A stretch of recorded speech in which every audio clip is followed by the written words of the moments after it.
it's Yay for Yarn, and today I'm going to show you how to work a long tail cast on your Addi Knitting Machine. So let's get started. So I'm going to start with a long tail cast on, and to do this I'm going to start with the first black needle.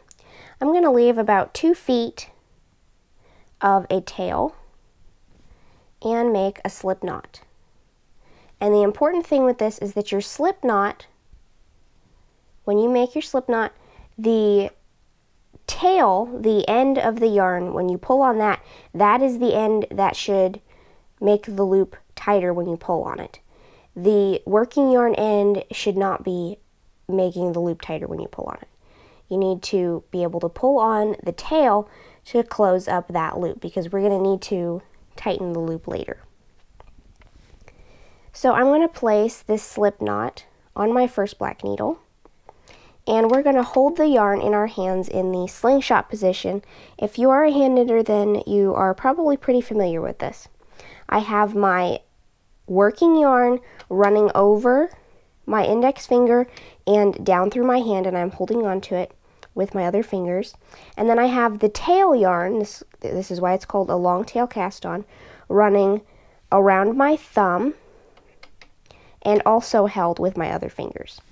So to work the long tail cast on, you're going to insert your finger into the front strand of yarn, the strand of yarn that's in front of your thumb. You're going to pick it up, and then you're going to reach over with that same finger and pick up the yarn that's on your index finger and pull it behind the yarn you just had. And then that is the loop that gets placed on your next needle.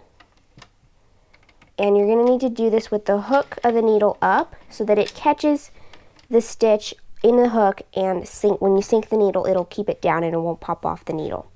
So we're going to keep doing this on every stitch around. I'm going to be inserting my finger underneath the strand of yarn in front of my thumb, reach over and hook the strand of yarn that's coming off my index finger and pull it through.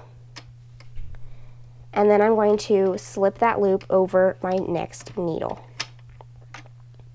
So again, I'm going to insert my finger under the strand of yarn in front of my thumb, reach over and pull the yarn on my index finger through that piece of yarn, and put it on the next needle.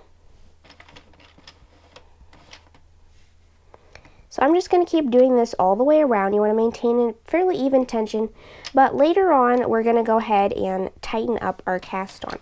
And that's why we're using a long tail cast on, is because not only is it permanent, it is not a provisional cast on, so the live stitches are not held, but you can also tighten it up after the fact once you've already done the knitting.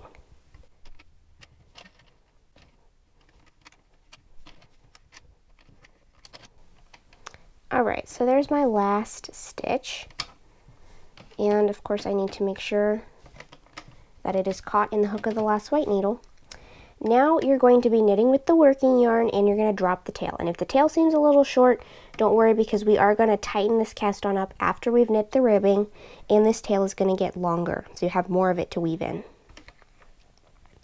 So now I'm going to go ahead and insert my yarn into the yarn guide and start knitting.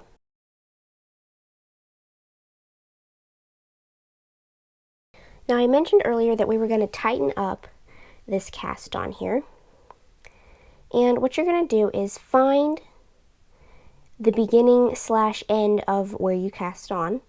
This right here, if you can see that, that's my slip knot. So I'm going to pull on the piece of yarn that's coming out the bottom of that to make that loop smaller. And as you can see, we've got these lengths of yarn all along the cast on edge. So you're going to just pull on each one all the way around, and sometimes you have to figure out which one you need to pull on, but you just basically need to pull on them in order so that that tightens up your cast on edge and you don't have all those extra lengths of yarn in the way where they could get caught.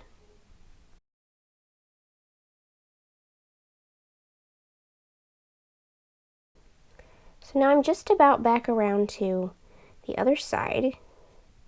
And you want to just make sure that you do leave some slack in it so that there is enough stretch. You don't want to make it too tight, but we're just tightening it up enough to get some of the loose strands of yarn out of the way. So now I'm to the end, and I've got one more that I'm going to pull on, and then the next one is the tail.